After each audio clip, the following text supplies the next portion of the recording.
दोस्तों नमस्कार, मैं संदीप कुमार आज के वीडियो में आप सबों को स्वागत करता हूं। आज का वीडियो आइडियोलिज्म पर आधारित है। दोस्तों, जैसा कि आपको बोर्ड पर दिख रहा होगा, आइडियोलिज्म को आदर्शवादी विचारधारा के नाम से जाना जाता है और इसे अन्य कई नामों से भी जाना जाता है। किन किन नामों से आइडियोलिज्म को जाना जाता है, ये चीज हम लोग पहले देखते हैं। तो आइडियोलिज्म को आदर्शवाद या विचारवाद या प्रत्यक्षवाद या बुद्धिवाद या निदात्मवाद आदि कई नामों से आइडियोलिज्म को जाना जाता है। ये स्पष्ट हुआ आपको? ये प्रश्न बनता है, इसलिए मैंने इसे रखा। अब आइडियोलिज्म के बारे में सबसे बड़ी बात क्या है कि यह मानव मस्तिष्क से उपजा हुआ, मानव के बुद्धि विचार पर आधारित ये आइडियोलॉजी थॉट है। ये आदर्शवादी विचार मानव के मस्तिष्क से उपजा हुआ एक महत्वपूर्ण और वास्तविक विचारधारा है जो बुद्धिजीवियों के द्वारा लाया गया है। ये हमारा आइडियोलिज्म है। स्पष्ट हुआ? यहाँ हमने कुछ बातों को भी लिखा है, इसी आधार पर चलेंगे। तो आइडियोलिज्म जो आया, तो इसकी उत्पत्ति को यदि देखा जाए तो उत्पत्ति प्लेटो के आध्यात्मिक सिद्धांत के आधार पर आया है और प्लेटो महोदय ने अध्यात्म सिद्धांत के तहत आइडियोलिज्म को लाया था। स्पष्ट हुआ? अब यहाँ पर फिर हम देखते हैं कि आइडियोलिज्म का आदर्शवादी विचारक वास्तविकता को मानते हैं, अपने मानसिक बुद्धिजन विचार के आधार पर कहते हैं कि वास्तव में मानव के मन मस्तिष्क से जो उपजा हुआ विचार है वही हमारा आइडियोलिज्म है। अर्थात आइडियोलिज्म प्रकृतिवाद और भौतिकवाद का प्रबल विरोधी है। वो प्रकृतिवाद और भौतिकवाद को नहीं मानता है।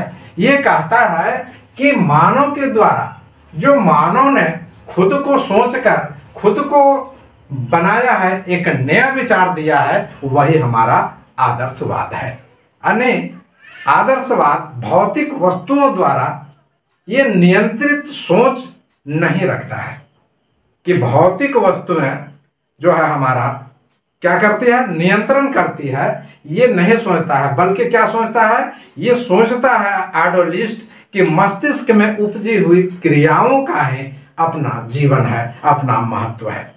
और यहाँ पर यदि देखें तो क्या कहता है कि मनुष्य ने जितनी भी सारी ज्ञान संबंधी जानकारियां प्राप्त किया है, वो विश्व में जितनी भी जानकारियां मिली हैं, वो मानव के व्यक्तिगत विचार और उनके अनुभव के आधार पर आधारित है। जैसा कि आज भी हम लोग देखते हैं, इसका कई उदाहरण देकर के हम लोग चलेंगे।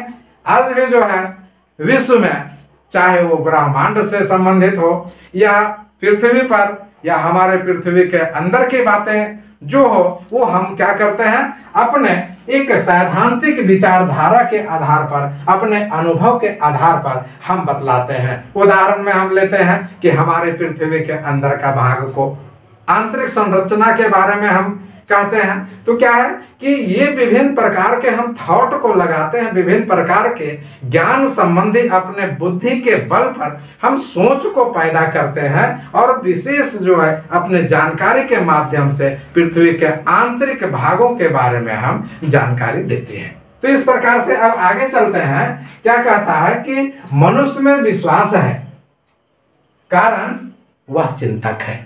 मनुष्य में विश्वास है अपने आप को, क्योंकि वह चिंतन करता है, वो तर्क देता है और बुद्धि के कारण उसमें विशेष गुण भरा पड़ा है।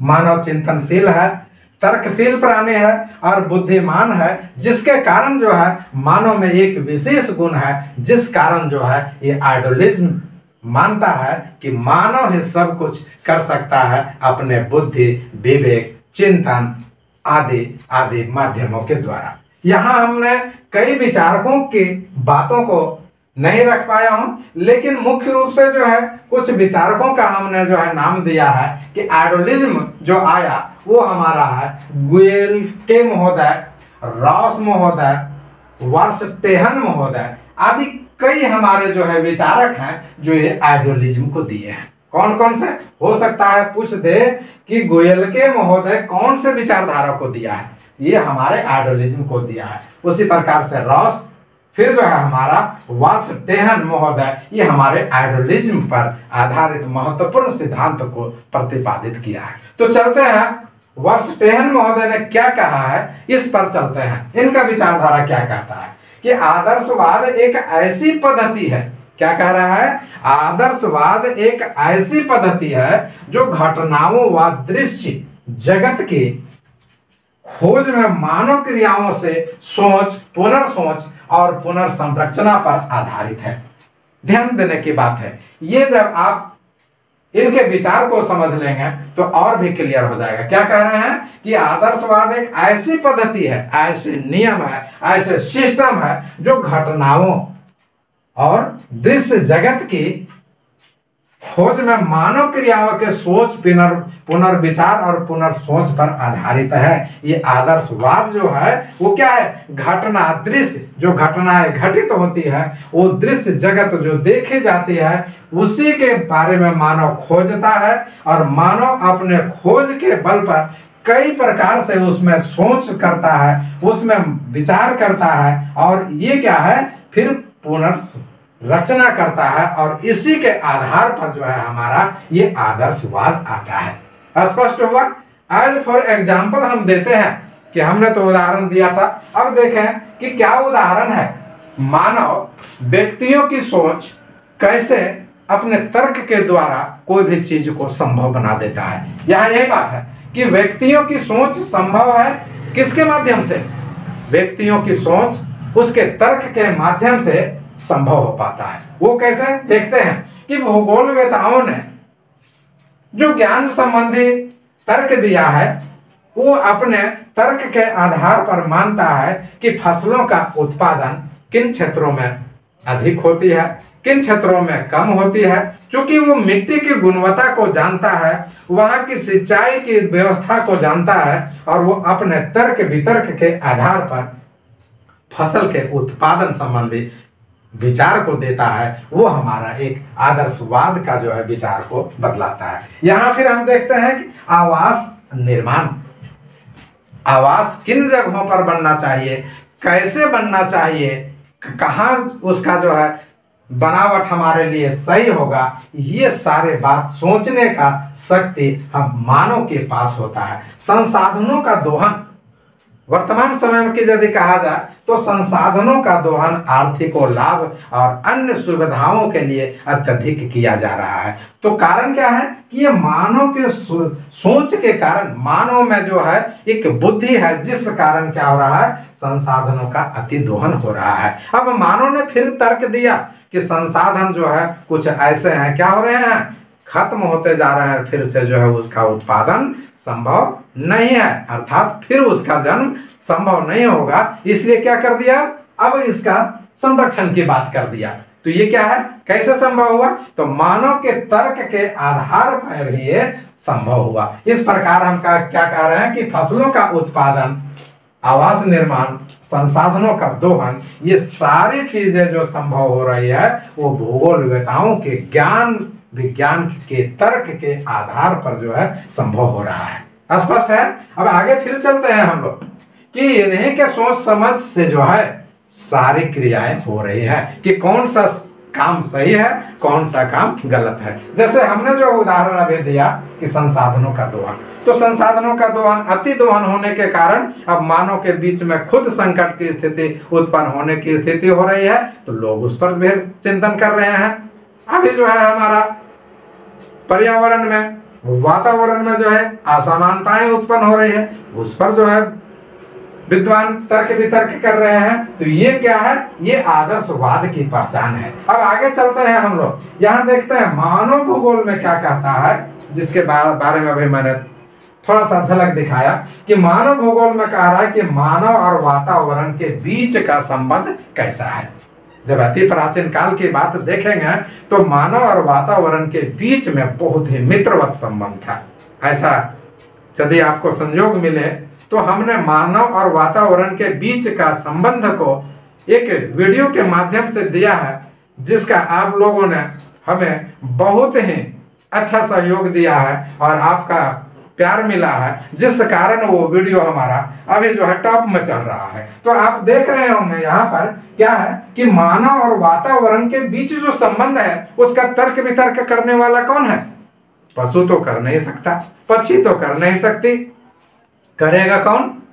करेगा वो बुद्धिमान विवेकशील तर्क पर आधारित जो हमारा ज्ञान का भंडार लिए हुए मानव है। वो कह रहा है कि मानव और वातावरण के बीच का संबंध कैसे होता है, हम वातावरण के साथ कैसे संयोग करते हैं। पर्वतों पर भी घर बनाते हैं, तो जंगलों में भी घर बनाते हैं, हम आज जो है समुद्री क्षेत्रों में भी घर बनाते हैं, पठारी क्षेत्रों में भी घर बनाते हैं, कठिन परिस्थितियों में भी जो है वातावरण के साथ में समन्वय बनाते हैं। यह कैसे संभव है? यह जो है हमारा मानव के तर्क वितर्क, उनके ज्ञान पर आधारित विभिन्न प्रकार के तर्क या सोच के आधार पर जो है संभव होता है, जो हमारे आइडियोलिज्म के तहत संभव है। अब यहाँ पर देख रहे हैं कि वनों की कटाई, ये भी जो है हमारा क्या कह रहा है कि भूगोल वेताओं ने जो कहा है वो मानव भूगोल।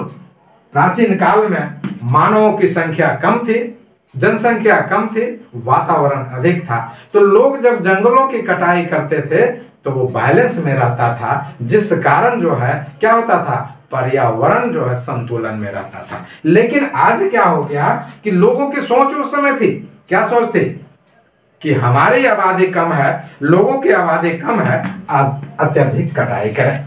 लोग अपने बुद्धि विवेक के आधार पर वनों से प्राप्त लकड़ियों को विभिन्न क्षेत्रों में प्रयोग में लाया, चाहे वो आर्थिक क्षेत्र में हो या फर्नीचर हो या अन्य साधनों में हो। ऐसी स्थिति में क्या हुआ, वनों का ह्रास हुआ। अब पुनः तर्क में आया कि वन की जो है कटाई जो अत्यधिक कर रहे हैं वो हम मानव के लिए जो है नुकसानदायक है। यह हमारा जो है आइडियोलिज्म के तहत संभव हो रहा है। हम मानव तर्क वितर्क कर रहे हैं और अनेक प्रकार के कृषि फार्मों के प्रारूप का एक उद्देश्य भी यह भी है कि पूर्व के उद्देश्य वर्तमान के उद्देश्य से क्या हो गए हैं, भिन्न हो गए हैं। जो पहले का उद्देश्य था वो आज के उद्देश्य से मेल नहीं खा रहा है। पहले जो लोगों ने सोचा था, पहले जो विद्वानों ने सोचा था, वो आज सोच क्या हो रहा है, कहीं ना कहीं जो है तालमेल नहीं खा रहा है। इसका एग्जाम्पल देते हैं हम लोग, क्या एग्जाम्पल देते हैं कि देखिए इसका जो एग्जाम्पल है कि इंग्लैंड में विक्टोरियन चर्च जो था उस समय के लिए महत्वपूर्ण था, लेकिन आज क्या हो गया है, ये सामाजिक पुस्तकालय बना दिया गया है इसको। विक्टोरियन चर्च जो था इंग्लैंड में वो अपने समय का चर्चित था, लेकिन आज क्या हो गया, वो एक सामाजिक पुस्तकालय के रूप में परिवर्तित हो गया है। अब भारत के संदर्भ में आप देखें तो भारत में कई दुर्ग का निर्माण किया गया था। पुराने समय में भारत में जो पुराने दुर्ग का निर्माण, जो प्राचीन समय में दुर्गों का निर्माण हुआ था, आज दुर्ग का उपयोग नहीं हो रहा है। और वो दुर्ग का उपयोग अब हो रहा है तो वो किस रूप में हो रहा है, वो सिर्फ और सिर्फ सैलानियों को आकर्षण केंद्र के रूप में हो रहा है। जो हमारे यहाँ जो है यात्री आ रहे हैं, पर्यटक आ रहे हैं, उसको बढ़ावा देने के लिए जो है ये संभव हो पा रहा है। उसी प्रकार से वॉन थ्योनेन का जो मॉडल आया, कृषि अवस्थिति सिद्धांत आया, तो वो भी क्या था, ये तर्क पर ही आधारित था। और क्या किया, इसमें जो है तर्क पर आधारित तो था कि किस प्रकार से उसमें जो है ये फैक्ट्री को लगाया जाए और चारों तरफ से लोगों का जो है वहां पर आवागमन हो कि विभिन्न प्रकार की सुविधाएं उसे प्रदान हो पाए। और इस प्रकार से जो है वॉन थ्योनेन का भी मॉडल जो है वो तर्क पर आधारित था। तो हम लोगों ने आइडियोलिज्म को आज संक्षिप्त रूप में देखा। दोस्तों कैसा लगा आप जरूर हमें बतलाएंगे। बहुत बहुत धन्यवाद।